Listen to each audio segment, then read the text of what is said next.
Assalamualaikum warahmatullahi wabarakatuh. Nama saya Aziz Sulistyo, NPM 182301331 dari Universitas Baigiri Semarang.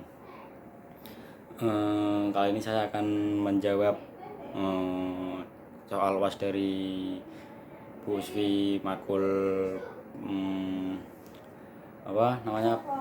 pemandu bakat secara lisan.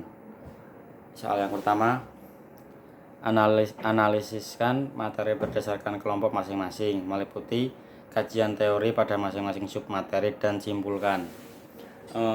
Materi saya pada itu adalah metode latihan dan melatih secara gaya serta gaya kepemimpinan melatih. Pengertian pemimpin dan kepemimpinan adalah pemimpin dan kepemimpinan adalah seorang yang membimbing atau mengarahkan individu, kelompok atau grup, tim dan organisasi. Sedangkan kepemimpinan adalah suatu proses mempengaruhi orang yang mengarahkan usaha-usaha arah pencapaian tujuan tertentu. Sifat-sifat kepemimpinan adalah mampu dalam kedudukannya dan pengawas. 2. Kebutuhan akan prestasi dalam pekerjaan. 3. Ketegasan. 4. Kepercayaan diri. Dan 5. Inisiatif. Faktor-faktor yang diyakini mempengaruhi kebutuhan dan efektivitas kepemimpinan adalah hubungan pemimpin dan anggota. Struktur tugas menggambarkan derajat, yaitu pekerjaan pemimpin diprogram untuk disusun secara rinci. Yang ketiga, kekuasaan posisi pemimpin, kewenangan yang diberikan kepada kedudukan pemimpin. Situasi dinilai bila situasi yang menguntungkan dan tidak menguntungkan hanya moderat. Tipe pemimpin hubungan manusiawi atau yang toleran, lunak, dan sangat efektif. Model kepemimpinan yaitu perilaku pemimpin yang dibutuhkan. Yang kedua, perilaku pemimpin yang disukai. Yang ketiga adalah perilaku pemimpin yang aktual. Teknik-teknik kepemimpinan yang dapat mendukung proses kepelatihan adalah gaya autoriter, yang kedua gaya demokratis, yang ketiga gaya yang lebih memperhatikan atlet.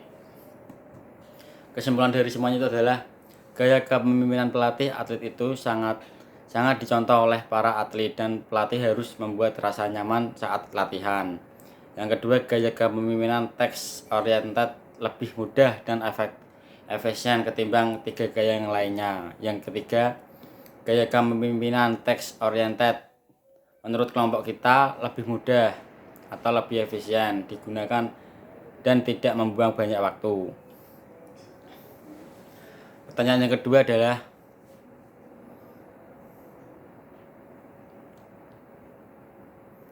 prestasi olahraga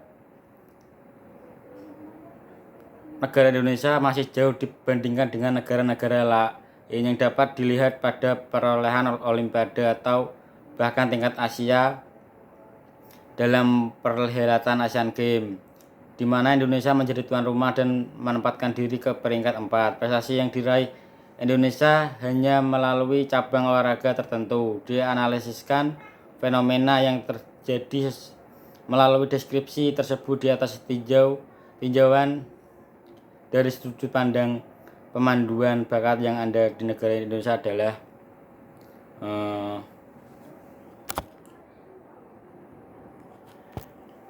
jawabannya menurut saya Indonesia pada Asian Games menduduki peringkat 4 tertentu. Prestasi ini kurang memuaskan. Di samping itu juga Indonesia merupakan tuan rumah pada Asian Games itu tersebut.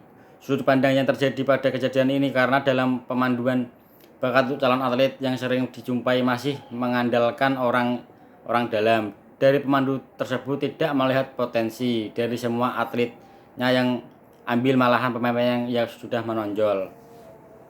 Soal ketiga adalah, jika saudara sebagai pelatih, bagaimana cara Anda memotivasi atlet yang sedang mengalami tidak percaya diri dalam bertanding?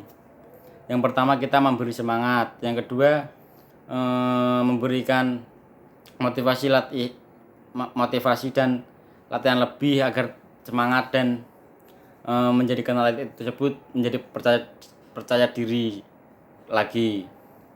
Yang keempat adalah, soal yang keempat, untuk mendapatkan calon atlet yang kelak diharapkan dapat mencapai prestasi yang lebih tinggi, diperlukan beberapa upaya dan tahapan. Analisiskan tahapan dan upaya yang dapat dilakukan serta hal apa saja yang sering dihadapi pada proses pemanduan bakat.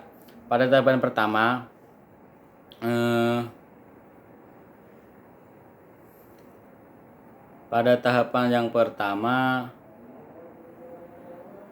yang perlu dilakukan adalah melakukan program pengembangan keterampilan gerak dasar dan fisik, memperhatikan sejauh mana atlet dan menguasai keterampilan dasar sehingga guru dan pelatih tahap perkembangan dimiliki anak. Guru menjadi tahu dan paham karakteristik pemain dan tahu peningkatan per tahunnya itu seperti apa. Jadi chemistry pelatih dan pemain itu bisa terjalin dengan baik.